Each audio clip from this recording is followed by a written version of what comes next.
엣지 있는 통독. 신약 네 번째 이야기. 교회.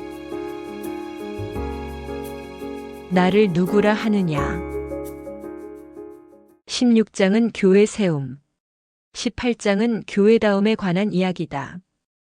16장 21절. 이때로부터 예수님의 사역이 새로운 단계로 접어든다.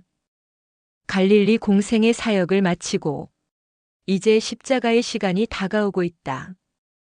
그러면서 고난받는 메시아로서 예수님의 정체도 더 분명해지고 제자도의 요구도 선명해진다. 너희는 나를 누구라 하느냐? 질문의 내용만큼이나 중요한 것이 질문의 시기와 장소다. 공생애가 끝난 시점이고 장소는 가이사랴 빌립보 지방이다.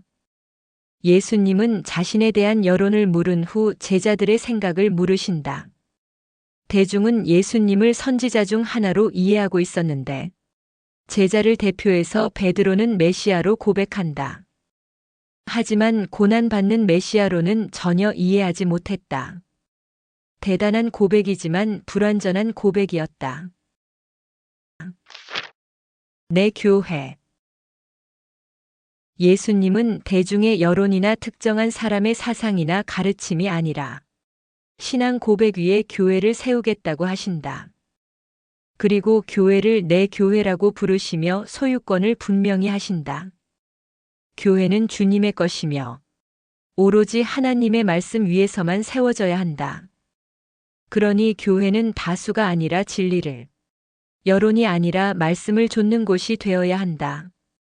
사람들의 이해와 관심, 신념이 아니라 예수님의 뜻이 구현되는 곳이어야 한다.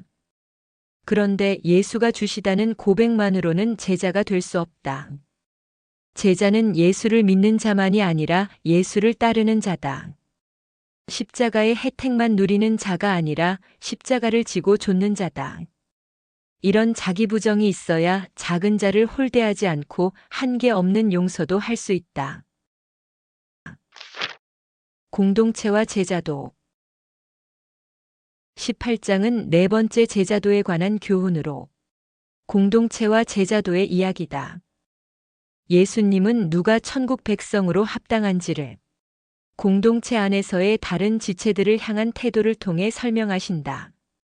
제자들의 관심은 큰 자가 되는 것이고 또 큰 자에게만 있지만 예수님은 작은 자에게 특별한 관심을 보이신다.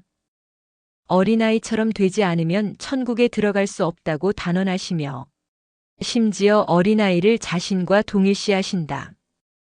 그리고 어떤 경우에도 그 작은 자를 실족하게 해서도 안 되고 업신여겨서도 안 된다고 경고하신다. 비유 속에 나오는 길 잃은 양도 범죄한 형제도 모두 존중과 돌봄이 필요한 작은 자다. 공동체는 잃은 양 하나를 찾기 위해 죄를 범한 형제 하나를 다시 얻기 위해 신중하면서도 지속적인 노력을 해야 한다. 교회다움은 작은 자에 대한 태도만 아니라 한계 없는 용서에서도 나타난다. 자신에게 죄를 범한 형제를 용서하되 그 한계를 두지 말고 용서하라고 하신다. 용서는 한 번으로 끝나지 않는 과정이다. 그래서 기도가 필요하다. 그리고 1만 달란트의 비유를 통해 용서하지 않은 불의에 대해 경고하신다.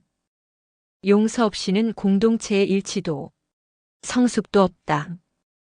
용서할 수 있는 용기를 주는 것은 용서받은 기억이다. 주님께 받은 용서가 얼마나 큰 은혜인지 아는 사람만 진정으로 용서할 수 있다.